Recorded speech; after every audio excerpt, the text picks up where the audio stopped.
Sabay-sabay natin alamin ang mga kaganapan na nangyayari sa ating bansa.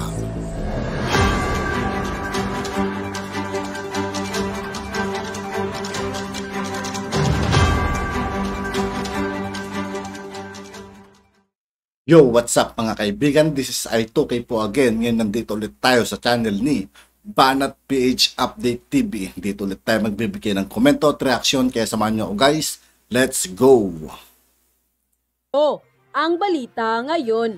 Viral ngayon sa mundo ng social media.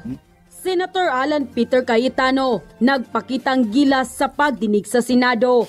Ngunit hindi nakaligtas sa mata ng mapanuring mga tao.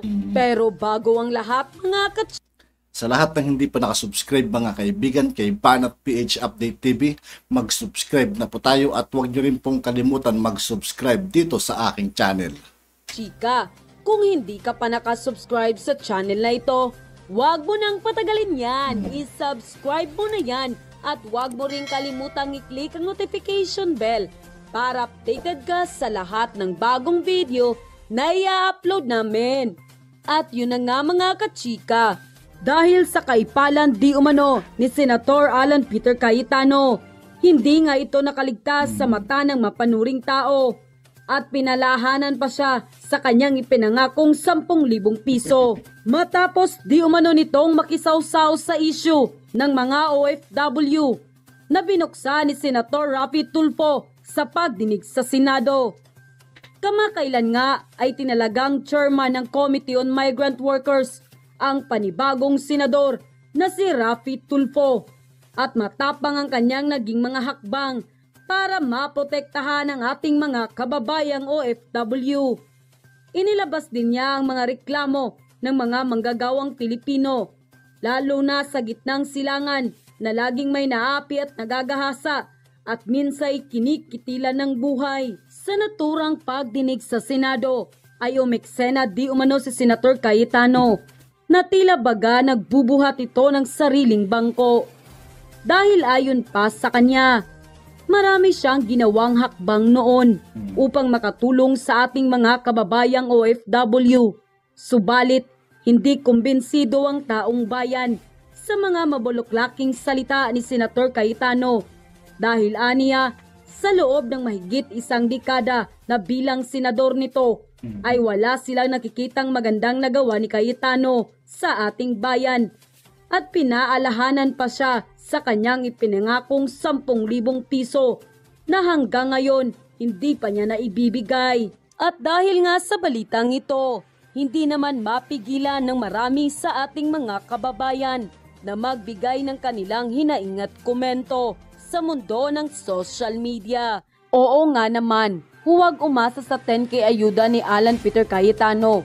Hanggang salita lang, wala sa gawa. Kakatawa si Cayetano. Kaya kayo mga people, alam nyo na sa susunod na eleksyon, huwag na iboto ang hanggang sa salita lang para hindi kayo magsisi, okay? Nagpapasikat si Cayetano. Huwag ka nang magpasikat dahil sikat na sikat ka na sa kapalpakan. Hindi mo kayang lukohin ng taong bayan. Tama lang na tawagin kang Senator 10K. Yan ang iyong pangalan ngayon. Wala na yung 10K na yan ni Cayetano. Maraming nabola dyan, kaya naiboto uli.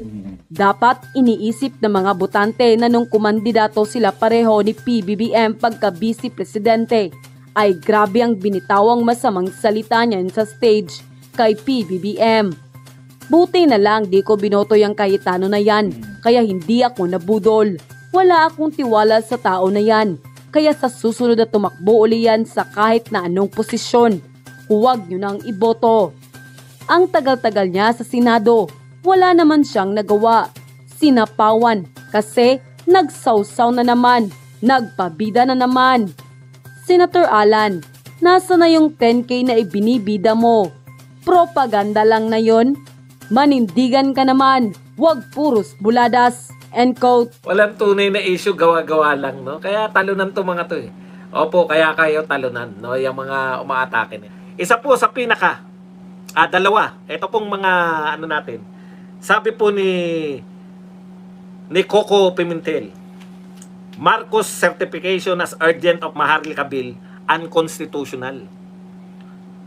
Unconstitutional daw po yung pagsasabi ni Pangulong Marcos na urgent yung Maharlika Bill. Okay. Abogado yan. Magaling po sa konstitusyon. Number 1 po yan eh. Kung hindi nyo po alam, number 1 po sa bariyan si Coco Pimentel. Ang tanong ko, magaling po kayong abogado eh. Kung ang constitutional po yan, siyempre hindi po kami abogado, kayo mas nakakaalam, di ba? Kung ang constitutional po yan, ano pong ginagawa nyo bilang senador? Bakit hindi nyo i-impeach? Bakit hindi po kayo mag-impeach si Pangulo?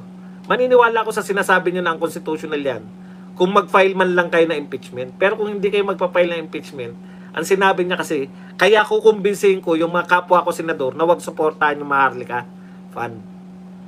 Ang constitutional po pala eh. Kukumbinsihin nyo lang wag suportahan, sampahan nyo ng kaso yung Pangulo.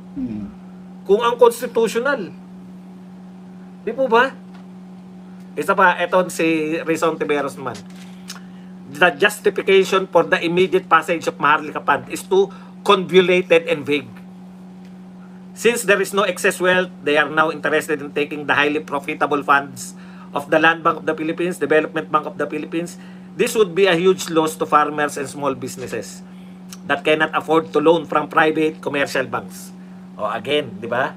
Ang sinasabi ni Rizon Tiberos, yung Maharlika Fund ba daw ay convoluted and vague. Hindi niya raw ganong naiintindihan. Hindi po namin kasalanan kung hindi nyo naiintindihan. Senador kayo ng Pilipinas, kayo po ang umintindi. Di ba? Kayo po ang mag-intindi. Kung hindi nyo po naintindihan, ipaintindi nyo sa amin.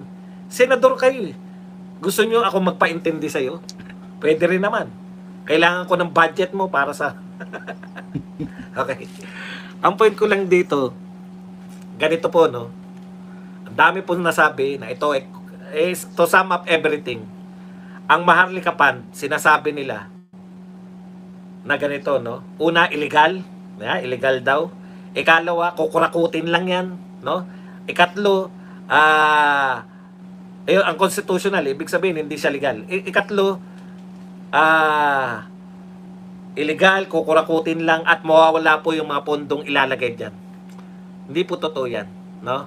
Pagdating nyo po ng 60, kayo naghulog sa SS at GSIS, magkakaroon kayo ng pension. Kahit sino pa po nakaupong Pangulo. Yan po ang katotohanan dahil batas po yan. No? Batas po yan. Hindi po nakasalalay yung batas sa pondo. Pwede ba sabihin ng mga GSIS, ay wala tayong pondo, sorry, hindi kayo pensionado. Hindi po. Pag may pension, kinakailangan yung pondohan yung pension. Nakukuha nyo? Secured kayo niya. Kaya nga, social security system. Government social, ano ba yung GSIS? Basta ganun. Nakasecure na kayo. Pag miyembro kayo, pagtanda ninyo, meron kayong mape-pension.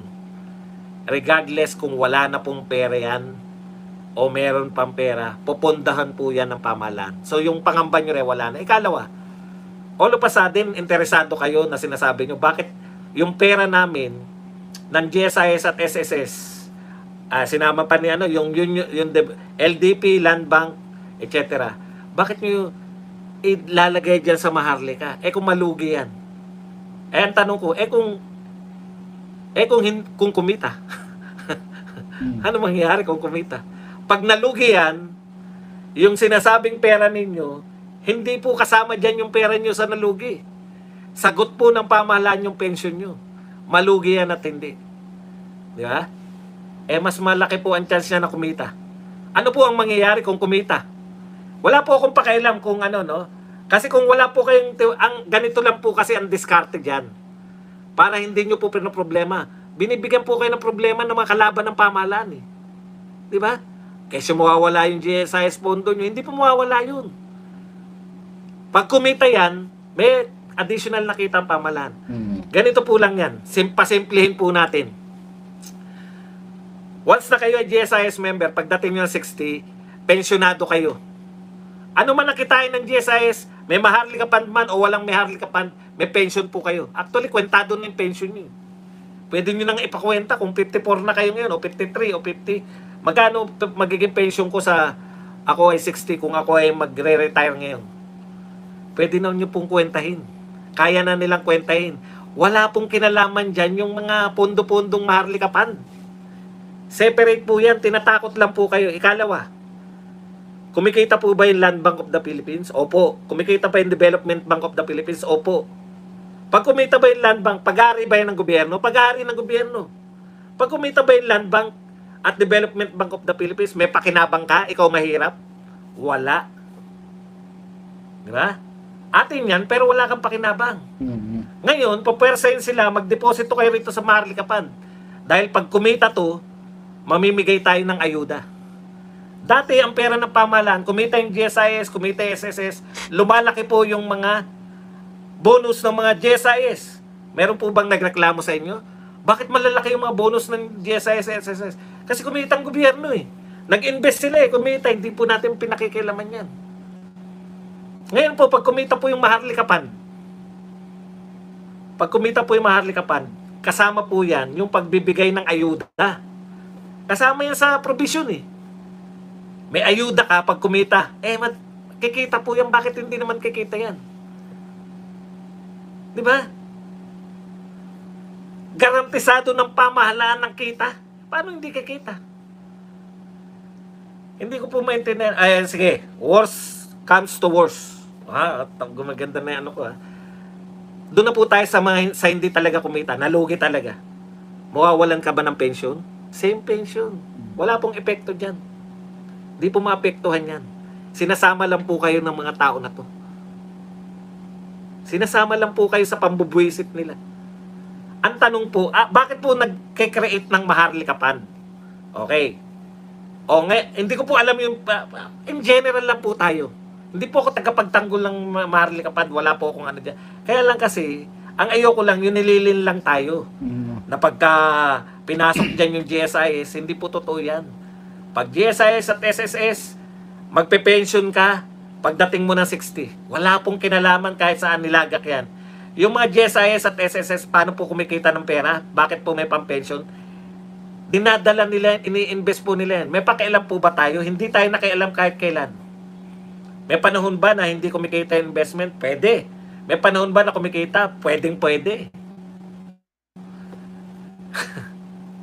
Ngayon lang po kasi pinaproblema. Ngayon, ang tanong ngayon, illegal ba ang Maharlika Investment Fund? Kasi kung illegal po yan, dapat talagang hindi ipatupad. Illegal po ba yan? Batas nga yung pinag-uusapan. Gagawin batas eh. Pwede ba maging illegal yan? Gagawin batas pa lang? Tama ba yung sinasabi nila na kinukurakot lang yung Maharlika Fund? Hindi pa po. Wala pa pong batas. Wala pa pong Maharlika Fund. Ang pinakikinggan po kasi natin, yung future tense. May mga bolang kristal, advance sila mag-isip. Alam ko ang mga advance mag-isip, manghuhula at saka mga adik. Di ba? Napapraning eh. Bakit napapraning? Kasi nga adik eh. Advance mag-isip, putang may papatay yata sa akin. Ganun na po ba ang gusto natin? Kung yan po ay legal, ang tawag po dyan, diskarte ng pamahalaan. Bakit po kinakailangan dumiskarte? Dahil ang pinagkukunan lang po natin ng pondo, dalawa. Taxes at utang. Taxes at utang lang? Opo. Taxes at utang. Ngayon yung mga tao sa gobyerno, yung mga magagaling na tao sa gobyerno, no? Nag-isip po. Pag-aralan nga natin ibang bansa, paano pa sila kumikita? Meron sila niyan, yung mga wealth fund. Pwede pala pagkitaan yan. Bukod po sa LDP, etc., pwede pa pong mag-invest yung mga mamamayan ng daigdig. Saan po ba tayo sa tingin nyo kumukuha ng pangpagawa ng mga tulay ng mga pagawain? Saan po tayo kumukuha? Correct. Inuutang po natin yan. Pag inutang po natin yung pampagawa ng tulay, inutang natin, tutubuan natin, tama? Sino po yung makikinabang? Sigurado po bang babayaran natin? Opo, sigurado kayong babayaran natin yan. Ang gobyerno ng Pilipinas hindi pa po mapalya sa mga inuutang natin. Tapat po tayo nagbabayad kaya marami nagpapautang sa atin. Kung inutang natin yung paggawa ng tulay na yan, tutubuan natin. Gobyerno ng Pilipinas tutubuan. Di ba? Kasi galing sa utang eh. Ngayon, nag-create ka, hindi ka mangungutang. May pera yung GSIS, may pera yung SSS, may pera yung Land Bank, may pera yung DBP. Hindi ka na ngayon mangungutang. Atin din naman yan. Di ba? Gagawa ka lang ng batas na pwede na nilang invest dito yung mga pera nila. Hindi na tayo utang ngayon. Tayo na yung magpupondo doon, yung Maharlika Fund na. Kikita ngayon yun. Yung kita nun saan mapupunta sa atin, ipang-aayuda. Sino po kumita ng tulay nung umutang tayo sa ibang bansa? Yung mga bangko sa ibang bansa. Yung mga bangko. Eh bakit ayaw yung pakitain yung sarili natin? Diskarte nga eh, 'di ba? Diskarte, dumidiskarte. Eh bakit ayaw nilang dumiskarte yung pamahalaan? Pag dumiskarte yung pamahalaan at umunlad ng Pilipinas sa mga diskarte ng pamahalaan, hindi na sila makakaposisyon. Ang tanging paraan para makaposisyon tong mga kritiko, bumagsak yung Pilipinas, yun lang yung pagkakataon nila. Bagsak ang Pilipinas, kaya nakaposisyon si Cory. Tama? Yun lang po yung chance nila eh. Bumagsak ang Pilipinas, oposisyon tayo. At yun na nga mga kachi. At yun nga po mga kaibigan, dito po nagtatapos ang ating reaction video. Muli ako po si I2K ng Sundalo ng Dunggalo at 811. Maraming salamat sa patuloy na pagsuporta. Yeah, peace out.